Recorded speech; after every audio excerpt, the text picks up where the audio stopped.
वडोदरा में black pepper बनाम फर्जी पेपर की सियासत।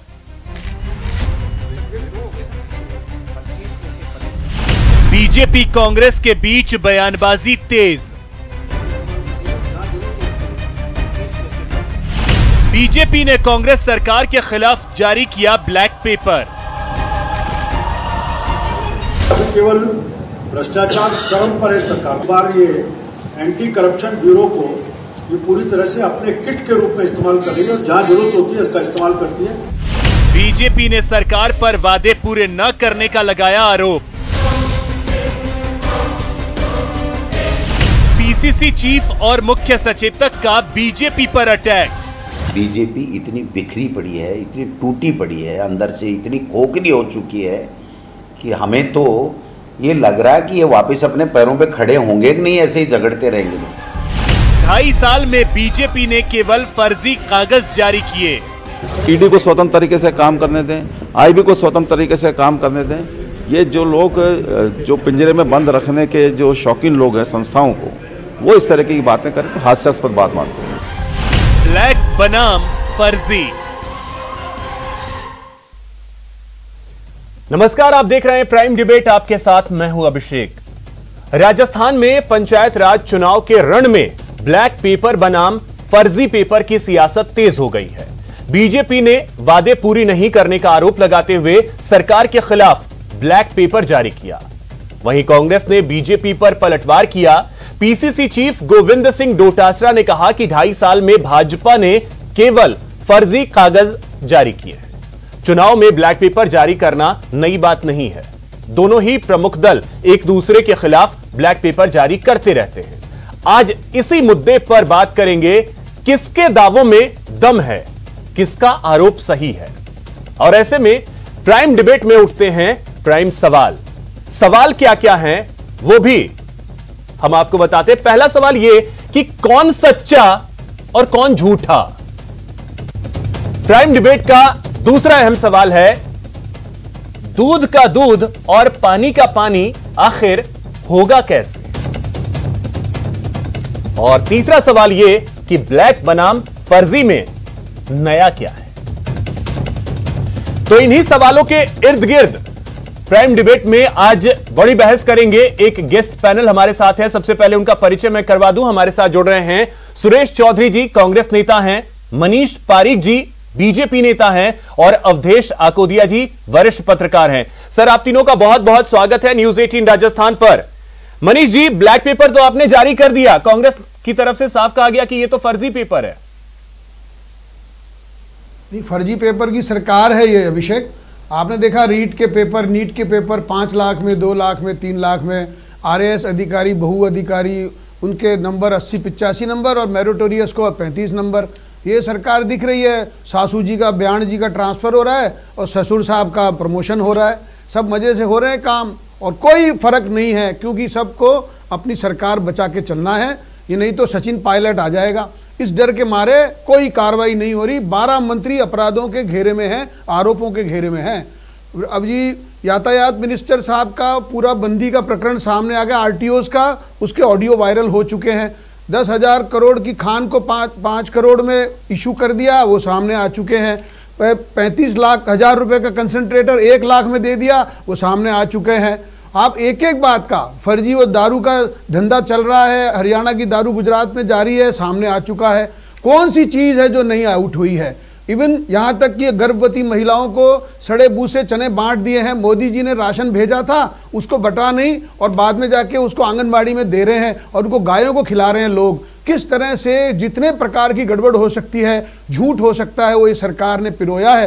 फ्यूल चार्जेस को परमानेंट बना रहे हैं। 16 पैसे per unit fuel charges standing लगेगा। इनको शर्म ही नहीं आती। इन्होंने कहा था घोषणा पत्र में कि हम बिजली की दरें नहीं बढ़ाएंगे, वादा किया था, 5 बार बढ़ा चुके हैं। उसके बावजूद कोई काम नहीं। किसानों का माफ करेंगे कर्जा, 1 2 3 4 5 6 7 8 9 10, कुछ भी नहीं हुआ। बस तो किसानों का गड़बड़ हो गया। नहीं हुआ। बेरोजगारों को 3,500 रुपए देने थे, वो देते नहीं है। किसानों को कुछ देना था, वो देते नहीं है। तो किसानों का कर्जा मनीष माफ नहीं हुआ। और हेलो, किसानों का कर्जा माफ नहीं हुआ है। जी बिल्कुल, मैंने आपको कहा सहकारी समितियों का ऋण और नेशनलाइज बैंकों का ऋण, इसमें बड़ा फर्क है। 85% लोन तो माफ करानी, 15% के लिए कह रहे हैं, हमने कर दिया। 35,000 करोड़ रुपए माफ होने थे, करे कितने हैं पूछो तो 8,500 करोड़ करे हैं, और मिले कितने लोगों को, वो कितने को मिले हैं, सब गड़बड़ झाला है। और मैं इसलिए कह रहा हूं, इतनी परेशानियां हैं तो फिर बीजेपी कर क्या रही थी? ये साफ कहा जा रहा है कांग्रेस की तरफ से कि हमने पूरे राजस्थान में, मेरी बात भूमिका बीजेपी नहीं निभा पाई के लिए हर एक्सीएन ऑफिस पर आंदोलन करा, हमने ज्ञापन दिया है। हमने अभी यहाँ पर ये तो सरकार की तरफ से भी कहा जा रहा है, कांग्रेस की तरफ से भी कहा जा रहा है कि बीजेपी विपक्ष की भूमिका नहीं निभा पाई। कोरोना में लाइन लगाई, जब नेशनल मीडिया बोलता रहा कि कोरोना में इतनी भीड़ इकट्ठी क्यों कर रहे हो, लोगों के, किसानों के आंदोलन की भीड़ हुई। आपने देखा, हमने एक एक पटवार सर्किल पर धरना दिया, हमने कलेक्टर के खिलाफ धरना दिया, उनको ज्ञापन दिया, हमने बिजली के लिए वृद्धि दरें बढ़ाई, उसके लिए किया, महिलाओं पर अत्याचार हो रहे हैं उसके लिए ज्ञापन विरोध हुआ, महिलाओं ने जगह जगह प्रदर्शन करे, दलित पर अत्याचार हुआ, युवा मोर्चा ने लाठियां खाई, जगह जगह हमने आंदोलनों की बाढ़ लगा दी, और सतीश पूनिया जी के नेतृत्व में इस तरह का काम हुआ है। 47% तो उसमें केस फर्जी निकले।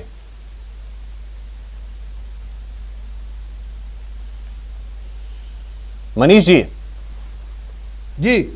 महिलाओं को लेकर के जो बात कही, 47% तो केस फर्जी निकले उसमें। जी मैंने आपको कहा, इन्होंने कहा, इनके मिनिस्टर कह रहे हैं, डीजीपी के कह रहे हैं, मुख्यमंत्री जी की महिलाएं झूठे मुकदमे दर्ज कराती है। ये तो गंभीर बात है। 14% वृद्धि हुई है, गैंग रेप हुआ है, और ये जिस तरह से कितने गैंग रेप के प्रकरण बढ़ गए हैं, भरतपुर में, अलवर में, सिरोही में, मकराना में, सब जगह पे, भुसावर में, कहां नहीं हुआ है, वो सब हो रहे। फर्जी की बात मैं दूसरी कह रहा हूं, गैंग रेप तो फर्जी नहीं थे ना, उस गैंग रेप का ही बता दो खाली, उसमें कैसे वृद्धि हो गई। केसेस जो है उसको लेकर के जो बात कही गई 47%, ठीक है मनीष जी, पेपर जारी किया है कि लोगों को असलियत अब मैं सुरेश जी आपसे पूछना चाहूंगा, आपकी तरफ से यह कह दिया गया कि ये ब्लैक पेपर जो है वो फर्जी पेपर है, लेकिन मनीष जी भी एक लंबी लिस्ट गिना रहे हैं। अभिषेक जी, मनीष जी की और मनीष जी की पार्टी की झूठ बोलने की आदत पड़ गई। अभी इन्होंने, मैं आपको नंबर वाइज मैंने सब सुन लिया, इनका जवाब देता हूं। इन्होंने कहा खान घोटाला इनके टाइम हुआ था, 661 खान अलॉट हुई थी, और 661 खान एक रात में इनको कैंसिल करनी पड़ी थी एक बार। इन्होंने कहा किसानों को कर्जा माफ नहीं किया, हमने कोऑपरेटिव सेक्टर का, किसानों का पूरा कर्जा माफ कर दिया। नेशनल बैंक क्योंकि केंद्र सरकार के अंडर में आते हैं, हमने केंद्र सरकार को लेटर लिखा, हमें परमिशन नहीं दे रहे 2 साल से, तो उसमें ये जुटे हम नहीं, ये विपक्ष की भूमिका निभाना नहीं चाहते, ऐसी ऑफिस से बाहर निकलना नहीं चाहते, और केवल कुछ कागज निकाल देंगे ब्लैक पेपर के नाम से। विपक्षी पार्टी की जिम्मेदारी इनको लेनी चाहिए। राजस्थान के अंदर 25 सांसद चुने जनता ने, 25 सांसदों में से 3 केंद्र में इनके मंत्री थे। किसी भी मंत्री आज जनता से स्वागत कराने जा रहे हैं, जनता का आशीर्वाद लेने जा रहे हैं। आज ये जनता में जाके बताते कि हमारी केंद्र में 2 साल हो गई सरकार को, हमने राजस्थान के लिए ये किया है, ये उपलब्धि की है, ये बजट लाए हैं, ये जनहित में हमने काम किया, समझ में आती। लेकिन इनका क्या है कि केवल पेपर निकाल देना, जनता के बीच जाना नहीं, जनता की समस्या को उठाना नहीं। मैं कह रहा हूं कि विपक्षी पार्टी को धर्म होता है, जिस भी पार्टी की सत्ता होती है, आज कांग्रेस की हमारी सत्ता है, हमारी कमियां इनको रोज गिनानी चाहिए, जनता के बीच जाना चाहिए। हम भी आगाह होंगे, हम भी अगर कोई चीज गलत कर रहे हैं तो उसमें सावधान होंगे, लेकिन कमियां ही तो वो गिनवा रहे हैं, ब्लैक पेपर का नाम देना, कमियां ही तो वो गिनवा रहे हैं। जैसे आपने कहा धरना दिया, चीफ इंजीनियर के वो गिनवा दिया, मुख्यमंत्री जनता के जनहित में काम करने का काम नहीं कर रहे। हमने जगह जगह पे बिजली का पैसा हमने वादा किया था, किसान का हम सत्ता में आने के बाद 5 साल में पैसा नहीं बढ़ाएंगे, तो हमने किसान का पैसा नहीं बढ़ाया, अभी नहीं बढ़ाया। किसान किसान को जो हम सब्सिडी देते हैं, उस सब्सिडी विधायक आपके पास नहीं, इतने आंदोलन हमने चला दिए। खाता किसके नाम में है, उनका इनको, क्योंकि इनको एग्रीकल्चर का ग्रामीण एरिया का पता ही नहीं है। सुरेश जी, 20-20 लोग होते हैं, लेकिन माननीय मुख्यमंत्री अशोक गहलोत जी ने पुनः वो सब्सिडी डायरेक्ट बिल में वापस देना चालू किया। जनता का जो आक्रोश इनके टाइम का था, उस आक्रोश को खत्म किया। ठीक है सुरेश जी, जो आपने किसानों की बात कही, एक मिनट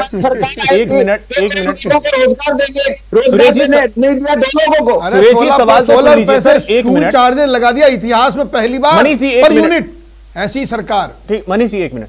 सुरेश जी देखिए, चुनाव में जो आपकी तरफ से कहा गया था वो ये कहा गया था कि किसानों का कर्ज माफ करेंगे, ठीक है। उस टाइम में तो ये नहीं पता था ना कि सहकारी बैंकों से ऋण लेने वाले का ही कर्ज माफ होगा।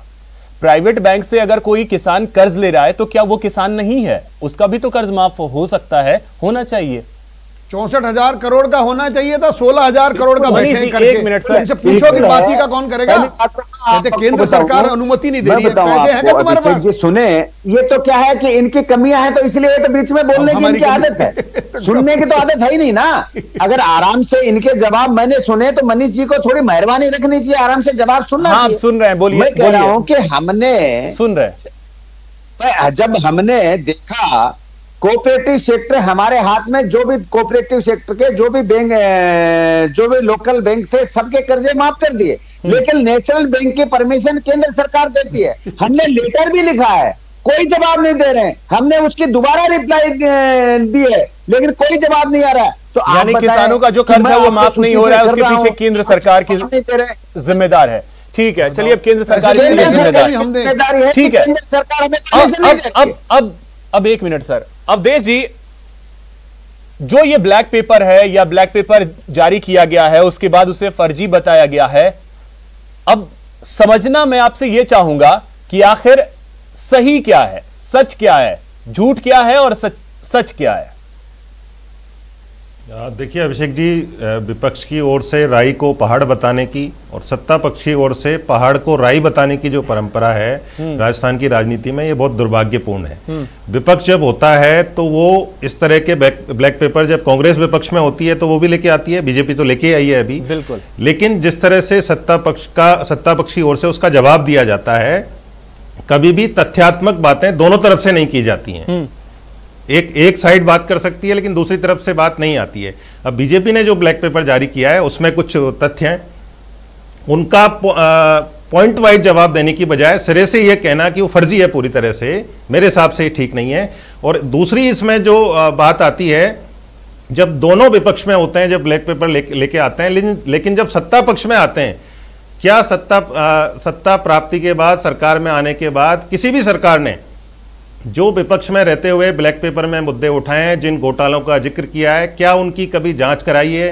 क्या कभी वो जांच पूरी हुई है? क्या उस जांच में किसी को दोषी पाया गया है? क्या उस दोषी जो व्यक्ति पाया गया है उसको सजा हुई है? तो मेरे हिसाब से ये केवल राजनीतिक रस्म अदायगी है। जो विपक्ष में होता है वो इस तरह के मुद्दे उठाता है, जो सत्ता में होता है वो उन मुद्दों को नकारता है। इससे जनता का क्या भला होने वाला है, दोनों को ये बात बतानी चाहिए। और इसमें अवधेश जी एक और चीज जरा सा मैं आपसे समझना चाहूंगा कि जनता का भला क्या होगा ये तो किसी को नहीं पता है, लेकिन अहम बात यह भी है कि दूध का दूध और पानी का पानी होगा कैसे? क्योंकि जनता तो यह सोच रही है कि उनके पास जो पेपर पहुंचा भाई ये काम नहीं हुए, ठीक है। अगर सरकार की तरफ से कोई पेपर श्वेत पत्र अगर जारी किया गया तो ठीक है, अगर नहीं किया गया तो जनता तो यह मान करके बैठ गई ना कि यही सही है। जी बिल्कुल अभिषेक जी, मैं इसलिए तो कह रहा हूं ना, जब विपक्ष में आप होते हैं, जो आरोप लगाते हैं, तो आपकी जिम्मेदारी है कि जब आप सरकार में आते हैं तो उन मामलों की जांच कराएं, उन मामलों में कौन दोषी हैं उनको उनका पता लगाएं और उनको सजा दिलवाएं। ये आपका काम है ना, तभी तो दूध का दूध और पानी का पानी होगा। कोई भी सरकार अपने ऊपर जो आरोप लगते हैं उनको स्वयं तो सिद्ध करेगी नहीं, तो वो जो दल सरकार में वो नहीं कर रहा है, तो जो आरोप लगा रहा है वो जब सरकार में आता है तब तो कर ले कम से कम। यदि आप नहीं करेंगे तो इस तरह के जो आरोप हैं वो लोग भी ये मानने लग जाएंगे कि ये सिर्फ इसलिए लगाए जा रहे हैं, सिर्फ आरोप प्रत्यारोप हैं, इनमें कोई दम नहीं है, केवल एक तरफ से सरकार की छवि खराब करने का खेल हो रहा है, दूसरी तरफ से सरकार की छवि बचाने का खेल हो रहा है। ठीक है मनीष जी, तो फिर जनता क्या करे, जनता कैसे समझे, और बड़ी बात इससे जनता का फायदा क्या होगा?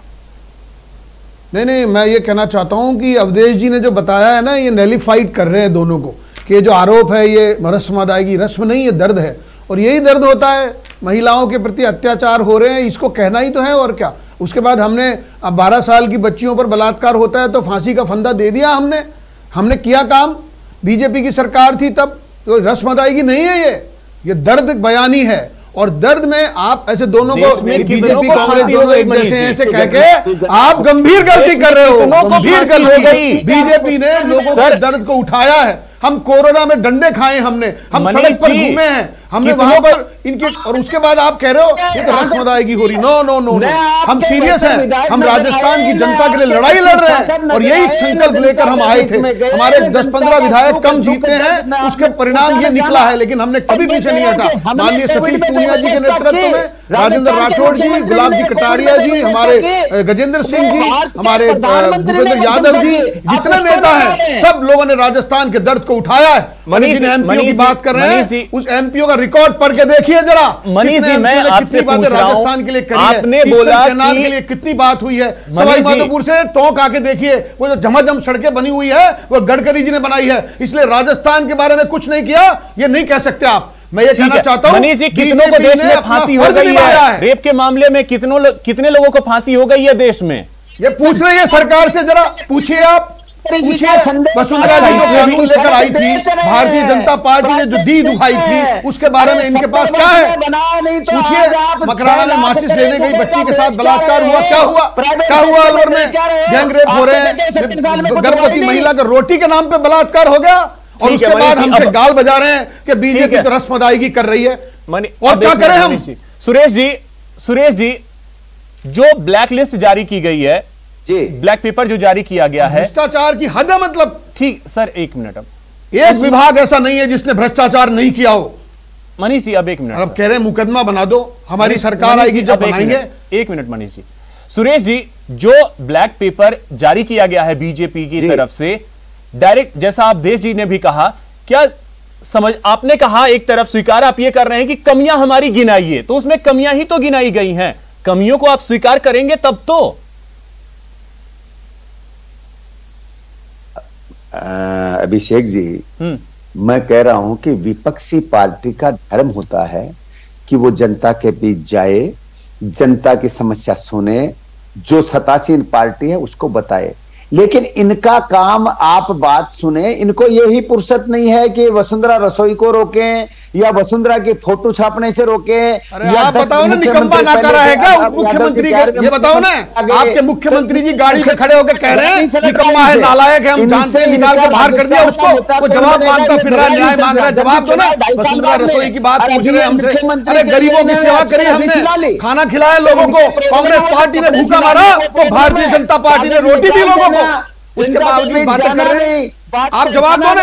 क्यों इनको टल्ले दे रहे हैं? माखन साहब इधर आते हैं, दिल्ली जाते हैं, बम्बई जाते हैं, वहां से कोई और आता है, वहां से कोई जाता है। आप जानो, आपका काम जाने। आपने सारे के सारे सुरेश जी और मनीष जी, भारतीय जनता पार्टी ताकत से खड़ी है। ओम बिरला जी देश के लोकसभा के अध्यक्ष हैं। मनीष जी और सुरेश जी, अब सर एक मिनट, हमारे मंत्री हैं कृषि के। अब मेरे पास, मैं फाइनल और क्लोजिंग कमेंट के लिए मैं अवधेश जी, अब मैं आपके पास आ रहा हूं। जिस तरीके से बातें निकल करके जब सामने आती हैं तो स्थिति यही बनती है, और यही शायद है ब्लैक बनाम फर्जी। आपको 7 साल हो गए अवधेश जी, सुरेश जी, अब एक मिनट सर, सुरेश जी अब एक मिनट सर, अवधेश जी। दोनों पक्षों की तरफ से जो एक्सट्रीम लाइन ली जाती है, बीजेपी ने ब्लैक पेपर निकाला है, निश्चित रूप से उसमें कुछ तथ्य हैं, लेकिन यह कहना कि सरकार कुछ भी नहीं कर रही है, मेरे हिसाब से यह भी एक्सट्रीम लाइन है।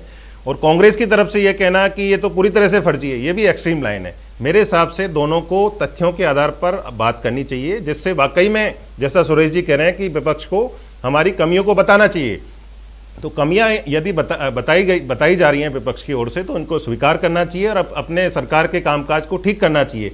लेकिन जो विपक्ष है उसको भी सिरे से ये कह देना कि सरकार तो कोई काम ही नहीं कर रही है, तो पूरी तरह से नाकारा और निकम्मी सरकार है, मेरे हिसाब से ये भी ठीक नहीं है। दोनों को यदि वाकई में कामकाज की बेहतरी चाहते हैं, लोकतंत्र की बेहतरी चाहते हैं, तो दोनों को वास्तविक तथ्यों के आधार पर आपस में चर्चा करनी चाहिए। लेकिन ऐसा होता नहीं है, होगा भी नहीं। बिल्कुल अवधेश जी, मुझे याद है कि इंदिरा गांधी ने एक बार कहा था कि मैं बेहतर काम इसलिए कर पाती हूं क्योंकि विपक्ष में अटल बिहारी वाजपेयी जैसे नेता हैं। शायद उन चीजों की कमी आज के डेट में यहां दिखती है। सत्ता पक्ष और विपक्ष के बीच जो तालमेल होना चाहिए वो शायद देखने को मिलता नहीं है फिलहाल। बहुत शुक्रिया आप सभी का हमारे साथ जुड़ने के लिए, इस चर्चा में शामिल होने के लिए। प्राइम डिबेट में इतना ही।